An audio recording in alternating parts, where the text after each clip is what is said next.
Hello everyone, मैं हूं हिमांशु शुक्ला और आप देख रहे हैं आपका अपना पसंदीदा चैनल। तो आज हम सभी इस वीडियो में पढ़ेंगे क्लास 9th का फिजिक्स, जो कि पहला लेसन है गति। यानी चैप्टर का क्या नाम है? गति। और ये फिजिक्स का पहला लेसन है class 9। UP board, MP, Rajasthan.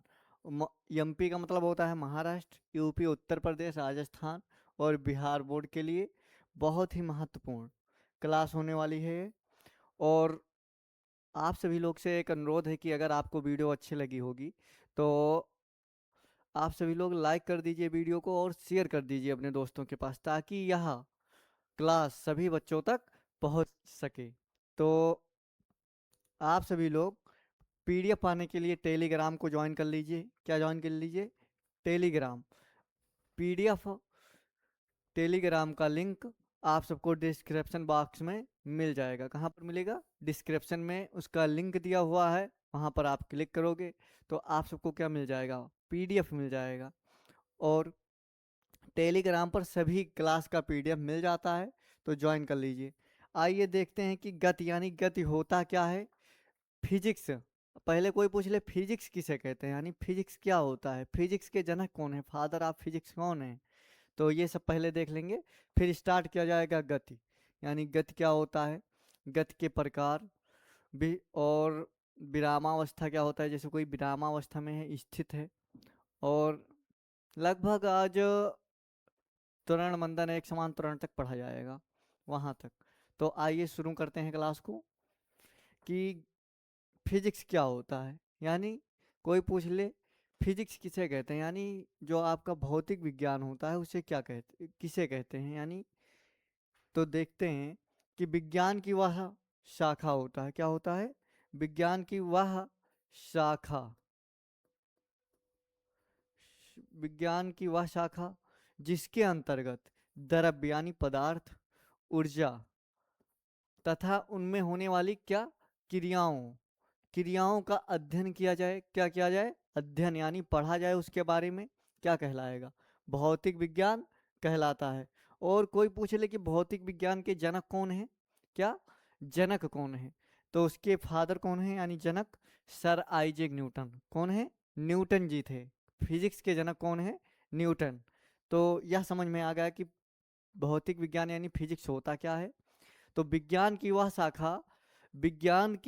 वह शाखा जिसके अंतर्गत द्रव्य, ऊर्जा तथा उनमें होने वाली क्रियाओं का क्या किया जाए? अध्ययन किया जाए, यानी पढ़ा जाए उसके बारे में। क्या किया जाए? पढ़ा जाए। उसे क्या कहते हैं? अध्ययन का मतलब क्या होता है?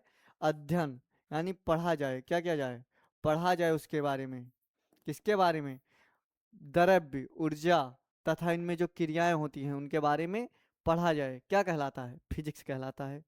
तो अब देखते हैं कि पहला टॉपिक क्या है, गति। यानी गति किसे कहते हैं, गति क्या होता है, आइए देखते हैं। गति क्या होता है? जब कोई वस्तु समय के साथ साथ स्थिति, अपनी जो पोजीशन होता है उसे बदलती है, तो उसे क्या कहते हैं? गति कहते हैं। जैसे देखो, जब तुम दौड़ते हो तो क्या होता है?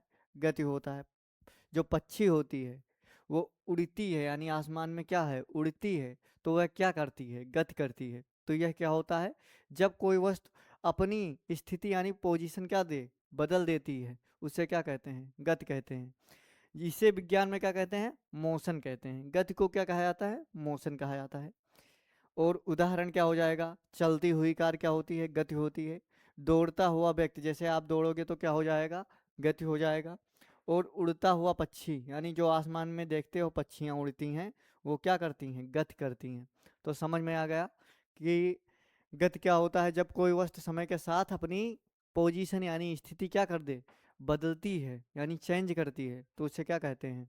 गति कहते हैं। इसे विज्ञान में क्या कहते हैं? मोशन कहते हैं। समझ में आ गया। अब देखते हैं कि विरामावस्था क्या होता है। क्या विरामावस्था? विरामावस्था किसे कहते हैं? जब कोई वस्तु समय के साथ साथ अपनी स्थिति नहीं बदलती है, यानी अपन पोजीशन जो होता है, उसका पोजीशन होता है, उसे ना चेंज करे यानी ना बदले, तो वह किस अवस्था में कही जाती है? विरामावस्था। इसे विज्ञान में क्या कहते हैं? इंग्लिश में जो होता है रेस्ट कहते हैं, फिजिक्स में कहा जाता है, यानी रेस्ट कर रहा है। जैसे आप बैठ जाते हो तो क्या होता है? रेस्ट करते हो, आराम करते हो, है ना। तो वही क्या होता है, जैसे देख लीजिए मेज पर क्या रखी हुई है? किताब रखी है, तो यह किस अवस्था में है? विरामावस्था में है। किस अवस्था में है? विरामावस्था में है। उदाहरण क्या हो जाएगा?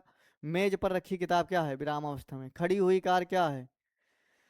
विरामावस्था है। और कुर्सी पर रखा बैग, यानी कोई बैग रख दो, अपन जो स्कूल से आते हो बैग, उसको आप कुर्सी पर रख दो, तो ये क्या होता है? विरामावस्था होता है। अब देखते हैं गति के प्रकार, यानी गति के कितने प्रकार हैं? कई प्रकार होते हैं, लेकिन हम सब समझा जाएगा 5 प्रकार। पहला क्या होता है? रेखीय गति। अगर कोई एक सीधी रेखा में गति करे उसे क्या कहते हैं? रेखीय गति कहते हैं। और एक समान वृत्तीय गति, जब आप मेले में झूला पर बैठते हैं, झूला लगा होता है, वह कौन सा गति करता है? एक समान वृत्तीय गति कहता है। और तीसरा क्या होता है?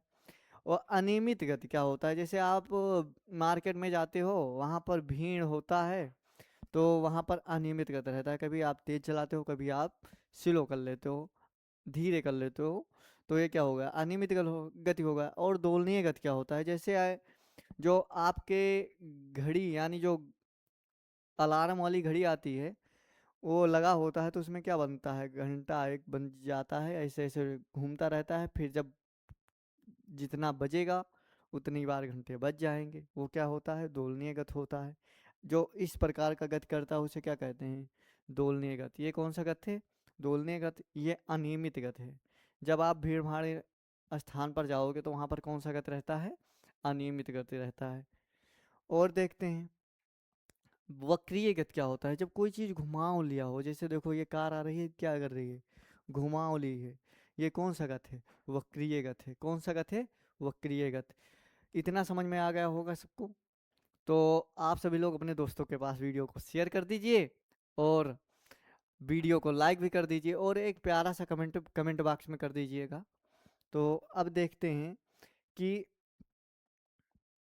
असमान गति क्या होता है और एक समान गति क्या होता है, यानी समान गति क्या होता है और असमान गति क्या होता है। जब देखो, जब कोई वस्तु समान समय अंतराल में, क्या समान समय अंतराल में समान दूरी तय करती है, कि जितना आपका समय लगे उतना ही दूरी तय करे, तो क्या कहलाता है? उस गति को क्या कहते हैं? समान गति कहते हैं। यानी एक समान बोलो या समान बोलो।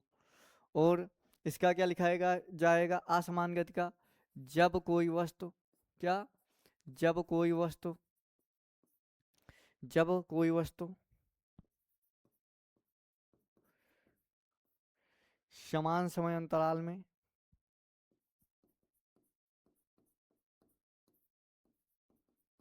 समान समय अंतराल में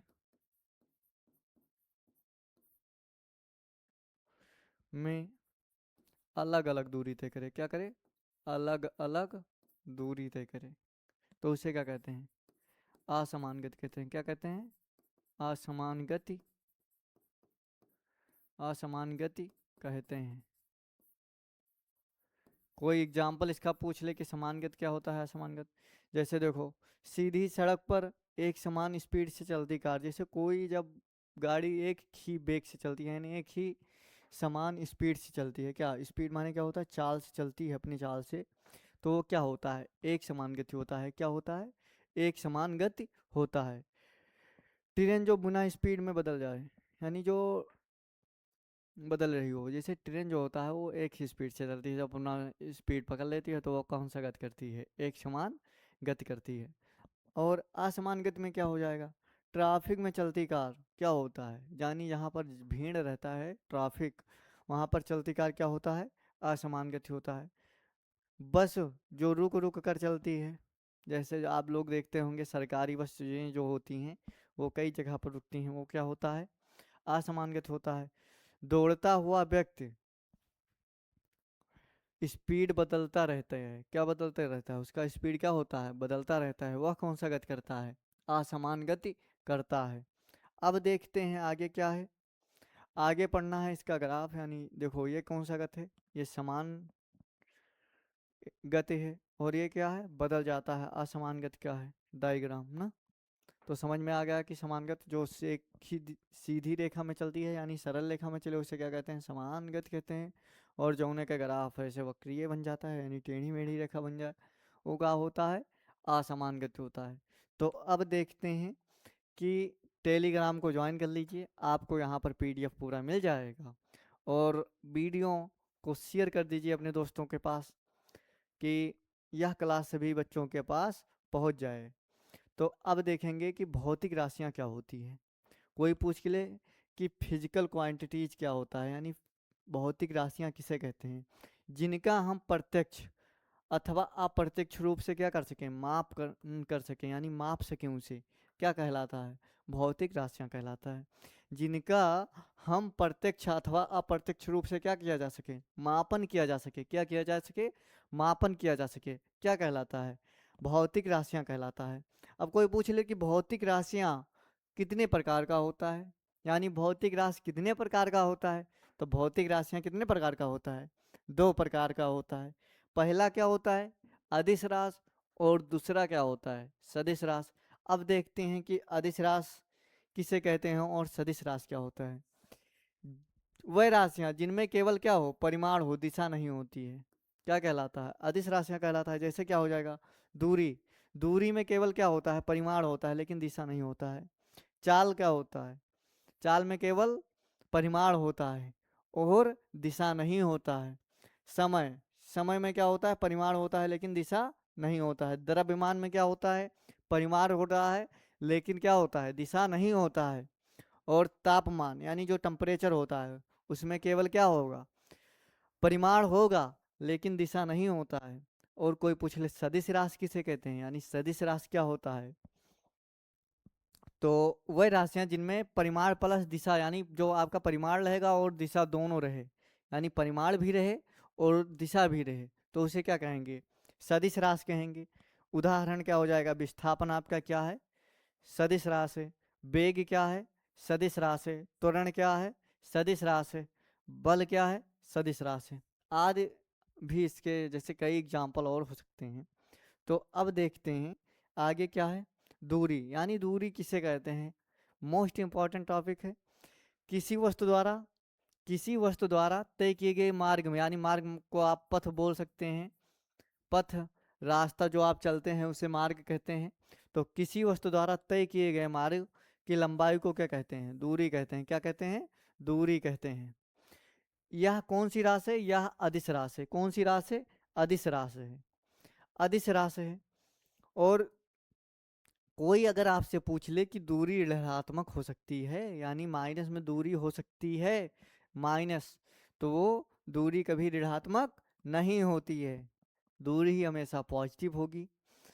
चाहे आप किसी भी दिशा में चलें तो आपका दूरी क्या रहेगा, पॉजिटिव में रहेगा। अब देखते हैं दूरी के बाद विस्थापन आता है। विस्थापन क्या कहता हुआ है, डिस्प्लेसमेंट, यानी डिस्प्लेसमेंट किसे कहते हैं, कोई पूछ ले तो किसी वस्तु के अंतिम, किसी वस्तु द्वारा अंतिम यानी जो लास्ट होता है, और प्रारंभिक स्थिति, जो दो स्थितियां होती हैं, एक अंतिम स्थिति होती है किसी वस्तु का, एक प्रारंभिक स्थिति होता है, उनके बीच के न्यूनतम दूरी को क्या कहते हैं, क्या कहते हैं भैया, विस्थापन कहते हैं।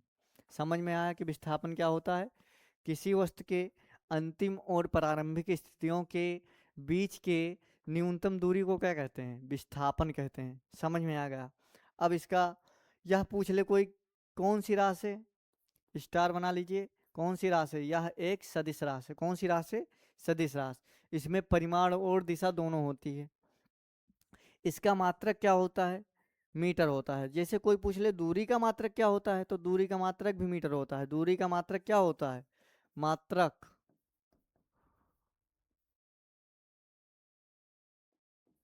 मीटर, मात्रक क्या होता है, मीटर होता है। अब देखते हैं कि इसका एक परिभाषा और क्या होगा, अथवा लिखा है, यानी दूसरा परिभाषा क्या होता है, जब दूरी का मापन दिशा के साथ होता है, किसके साथ, जब दूरी का मापन दिशा के साथ करते हैं तो उसे क्या कहते हैं, विस्थापन कहते हैं। क्या कहते हैं, जब दूरी आपका जो होता है यानी डिस्टेंस होता है, उसका मापन दिशा यानी दिशा के साथ किया जाता है, तो उसे क्या कहते हैं। जैसे चार दिशाएं होती हैं, पूरा, पश्चिम, उत्तर, दक्षिण। यह होता है उत्तर ऊपर, यह होता है पूरब, और ये होता है पश्चिम, और ये होता है दक्षिण। कितनी दिशाएं होती हैं, चार दिशाएं होती हैं, पूरब, पश्चिम, उत्तर, दक्षिण। तो जब दूरी का मापन दिशा के साथ करते हैं तो उसे क्या कहते हैं, विस्थापन कहते हैं। क्या कहते हैं, विस्थापन कहते हैं। और नोट पॉइंट क्या हो जाएगा, इसके दो नोट पॉइंट लिखवा दे रहे हैं, लिखा हुआ है फर्स्ट नंबर पर क्या लिखा है, विस्थापन धनात्मक ऋणात्मक। जो विस्थापन होता है वो धनात्मक ऋणात्मक शून्य यानी प्लस माइनस, प्लस को धनात्मक बोलते हैं, माइनस को ऋणात्मक बोलते हैं, और जीरो का क्या बोलते हैं, शून्य बोलते हैं। कुछ भी हो सकता है आपका जो विस्थापन यानी डिस्प्लेसमेंट होता है वह धनात्मक ऋणात्मक शून्य कुछ भी हो सकता है। और कोई पूछ ले कि जो वाहन द्वारा चली गई दूरी होती है, यानी किसी वाहन द्वारा, जैसे आप मोटरसाइकिल चलाते हो तो उसमें वाहन द्वारा जो गाड़ी होती है उसकी चली गई दूरी किससे मापते हैं, कोई भी जैसे कार हो गया, बस हो गया, ट्रक हो गया, ये सब चलाते हो तो इसका दूरी किससे मापा जाता है, ओडोमीटर नामक यंत्र से मापा जाता है। किसके, ओडोमीटर नामक यंत्र से मापा जाता है। अब देखते हैं आगे क्या है। आगे है चाल यानी स्पीड क्या होता है। अगर आपसे कोई पूछ ले स्पीड किसे कहते हैं यानी चाल किसे कहते हैं, तो क्या होगा, किसी वस्तु द्वारा एकांक समय में चली गई दूरी को क्या कहते हैं, चली गई दूरी क्या कहलाता है, चाल कहलाता है। किसी वस्तु द्वारा एकांक समय में चली गई दूरी क्या कहलाता है, चाल कहलाता है। समझ में आ गया। चाल एक अदिश राशि है। कौन सी राशि है, चाल एक अदिश राशि है। अब देखते हैं चाल बराबर क्या होता है, क्या, चाल बराबर, तो चाल बराबर क्या हो जाएगा, दूरी बटा समय, यानी दूरी बटा समय सूत्र होता है। क्या होता है, दूरी बटा समय, दूरी बटा समय सूत्र होता है। तो अगर कोई इसका मात्रक पूछ ले, क्या पूछ ले, मात्रक, तो चाल का मात्रक बराबर क्या हो जाएगा, लिखो चाल का मात्रक, चाल का मात्रक बराबर दूरी का मात्रक, दूरी का मात्रक बटा समय का मात्रक।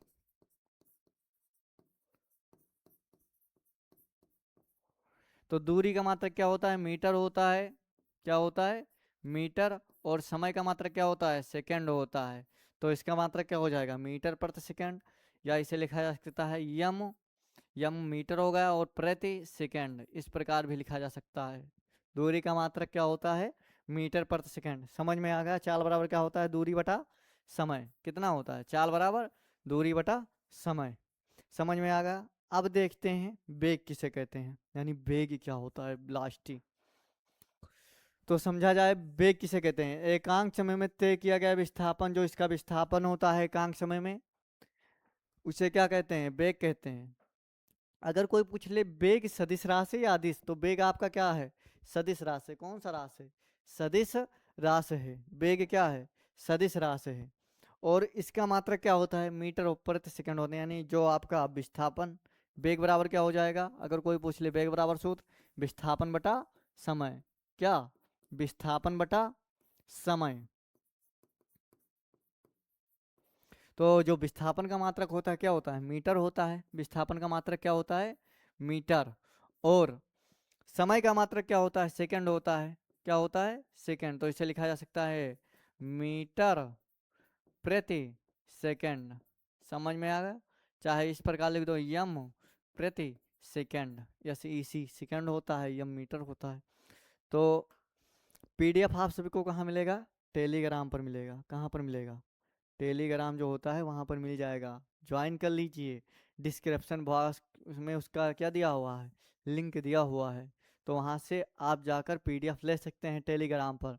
पूरे जितनी क्लास यहाँ पर पढ़ाई जाती हैं सबका पीडीएफ आपको कहाँ मिलता है, टेलीग्राम पर मिलता है। हर एक क्लास का पीडीएफ मिल जाता है। तो अब देखते हैं आगे क्या है, औसत चाल क्या होता है, यानी औसत चाल किसे कहते हैं। तो किसी वस्तु द्वारा कुल दूरी तथा कुल समय के अनुपात, यानी जो कुल दूरी होता है और कुल समय के अनुपात को क्या कहते हैं, क्या कहा जाएगा, औसत चाल कहा जाएगा। क्या कहा जाएगा, औसत चाल। इसका कोई फार्मूला पूछ ले कि इसका बराबर क्या होता है, यानी औसत चाल बराबर क्या होता है, क्या बताया जाएगा। औसत चाल बराबर लिखो, औसत चाल बराबर कुल दूरी, क्या भैया, कुल दूरी बटा कुल समय। क्या होता है, कुल दूरी बटा कुल समय। अगर कोई इसका मात्रक पूछ ले कि औसत चाल का मात्रक क्या होता है भैया, तो जो चाल का मात्रक होता है वही क्या होता है, औसत चाल का। इसका मात्रक क्या होता है, मात्रक, क्या, मात्रक क्या हो जाएगा, मीटर प्रति सेकंड, क्या, मीटर प्रति सेकंड क्या होता है, मीटर प्रति सेकंड। कोई मात्रक पूछे जो चाल का मात्रक होता है वही क्या हो जाएगा, औसत चाल का मात्रक हो जाएगा। समझ में आया भैया कि औसत चाल क्या होता है, किसी वस्तु द्वारा कुल दूरी तथा कुल समय के अनुपात को क्या कहते हैं, औसत चाल कहते हैं। क्या कहते हैं, औसत चाल कहते हैं। इसका मात्रक क्या होता है, मीटर प्रति सेकंड होता है। क्या होता है, मीटर प्रति सेकंड होता है। अगर औसत चाल बराबर कोई सूत्र पूछ ले, क्या बताना है, कुल दूरी बटा कुल समय। समझ में आ गया। अब देखते हैं कि औसत वेग क्या होता है। क्या, औसत वेग किसे कहते हैं। तो औसत वेग क्या हो जाएगा, किसी वस्तु द्वारा कुल विस्थापन, यानी जो आपका टोटल विस्थापन होता है, डिस्प्लेसमेंट, और कुल समय के अनुपात को क्या कहते हैं, औसत वेग कहते हैं। क्या कहते हैं, औसत वेग कहते हैं। अब इसका फार्मूला क्या हो जाएगा, बना सकते हो ना, कि औसत वेग बराबर क्या होता है, कुल विस्थापन बटा कुल समय। क्या होता है, कुल विस्थापन बटा कुल समय। समझ में आया। लिखा जाए इसका औसत वेग बराबर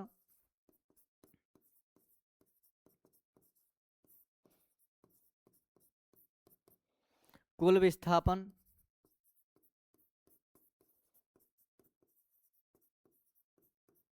कुल विस्थापन बटा कुल समय।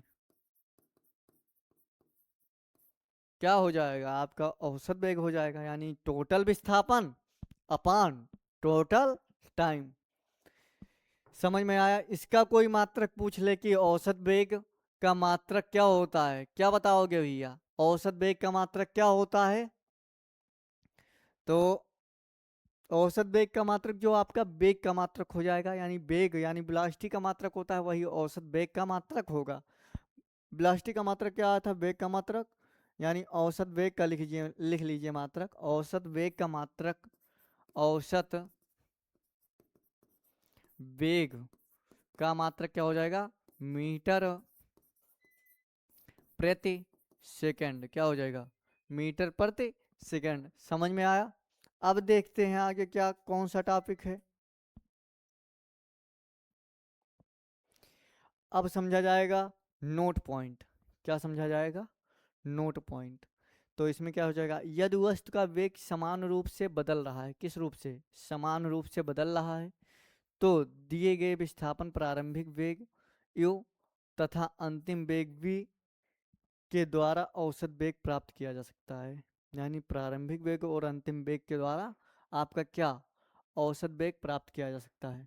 अगर कोई पूछ ले कि जो वेग होता है वह धनात्मक ऋणात्मक शून्य कुछ भी हो सकता है, क्या, वेग जो आपका होगा वह धनात्मक ऋणात्मक शून्य कुछ भी हो सकता है। और किसी वस्तु द्वारा, यानी जो कोई वस्तु का चाल यानी स्पीड होता है, यानी चाल जो होता है वह सदैव क्या होता है, धनात्मक होता है। जैसे आप सबको बताया गया है कि दूरी क्या होता है, केवल धनात्मक होता है, लेकिन विस्थापन क्या हो जाता है, विस्थापन आपका माइनस प्लस शून्य यानी जीरो तीनों हो सकता है। इसी प्रकार यह भी है। अब समझा जाए आगे कि गति की सापेक्षता क्या कहलाती है। हाँ, गति की सापेक्षता क्या कहलाती है, क्या होता है, समझा जाए।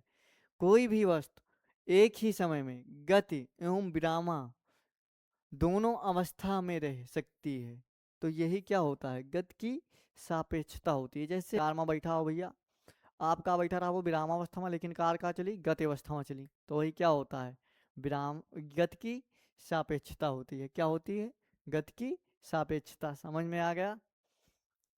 अब देखते हैं त्वरण क्या होता है।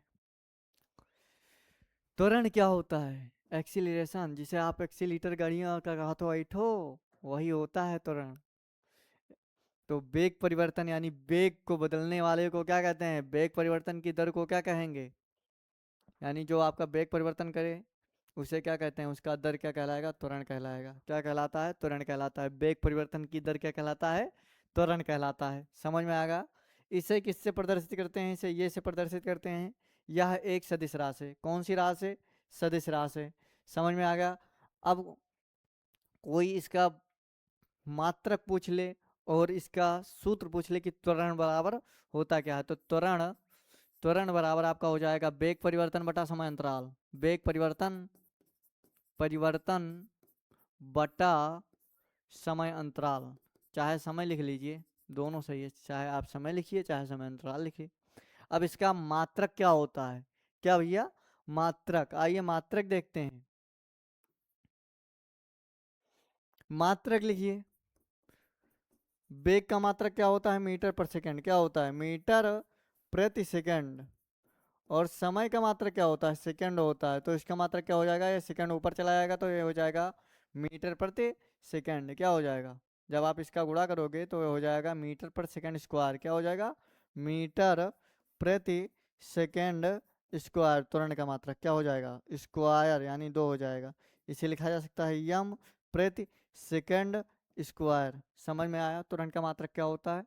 मीटर प्रति सेकंड स्क्वायर। अब आगे देखते हैं